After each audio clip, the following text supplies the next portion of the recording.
ನಮಸ್ಕಾರ ಫ್ರೆಂಡ್ಸ್, ತುಂಬ ದಿನ ಆಗಿತ್ತು ವ್ಲಾಗ್ ಮಾಡಿ. ಇನ್ಮೇಲೆ ವ್ಲಾಗ್ ಮಾಡೋಣ ಡೈಲಿ ಅಂತ ಅಂದ್ಕೊಂಡಿದ್ದೀನಿ. ಆಲ್ಮೋಸ್ಟ್ 3-4 ತಿಂಗಳಾಯಿತು ವ್ಲಾಗ್ ಆಗಲಿ ವೀಡಿಯೋ ಆಗಲಿ ಮಾಡೋಕ್ಕಾಗಿರಲಿಲ್ಲ. ಕಾರಣ ನಾನು ಪ್ರೆಗ್ನೆಂಟ್ ಇದ್ದೀನಿ. 35 ವೀಕ್ಸ್ ಕಂಪ್ಲೀಟ್ ಆಗಿದೆ. 36 ವೀಕ್ಸ್ ನಡೀತಾ ಇದೆ. ಆ್ಯಂಡ್ ಇದು ಎಳ್ಳಮಾಸೆಯಿಂದ ವಿಡಿಯೋ ಮಾಡಿ ಹಾಕೋಣ ಅಂತ ಅಂದ್ಕೊಂಡಿದ್ದೀನಿ. ಇನ್ಮೇಲೆ ಕನ್ಸಿಸ್ಟೆಂಟಾಗಿ ಹಾಕ್ತೀನಿ. ಆ್ಯಂಡ್ ಇದು ಎಳ್ಳಮಾಸೆ ದಿನ ನಮ್ಮ ಋತುವಿಗೆ ಸ್ಕೂಲ್ ರಜೆ ಕೊಟ್ಟಿದ್ದರು. ಸೊ ಇಬ್ಬರು ಅಕ್ಕ ತಂಗಿ ಆಟ ಆಡ್ತಾಯಿದ್ರು ಮನೆಯಲ್ಲಿ ಟಿ ವಿ ನೋಡ್ತಾ.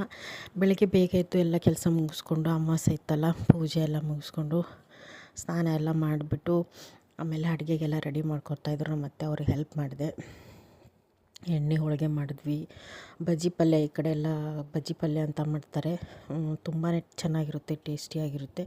ಆ್ಯಂಡ್ ರಾತ್ರಿನೇ ಮತ್ತೆ ಸಜ್ಜಿ ರೊಟ್ಟಿ, ಜೋಳದ ರೊಟ್ಟಿ ಎಲ್ಲ ಮಾಡಿ ರೆಡಿ ಇಟ್ಟಿದ್ರು. ಬೆಳಗ್ಗೆ ಎದ್ದು ಹೋಳಿಗೆ, ಪುಂಡಿ ಪಲ್ಯ, ಇದು ಬಜ್ಜಿ ಪಲ್ಯ ಮಾಡಿ ಮತ್ತು ಪೂಜೆ ಎಲ್ಲ ಮುಗಿಸ್ಕೊಂಡು ಇಷ್ಟೇ ಆಗಿತ್ತು ಇವತ್ತಿನ ವ್ಲಾಗು. ಮತ್ತು ನೆಕ್ಸ್ಟ್ ವ್ಲಾಗಲ್ಲಿ ಸಿಗೋಣ. ಇದೇ ರೀತಿ ಸಪೋರ್ಟ್ ಮಾಡ್ತಾಯಿರಿ. Thank you.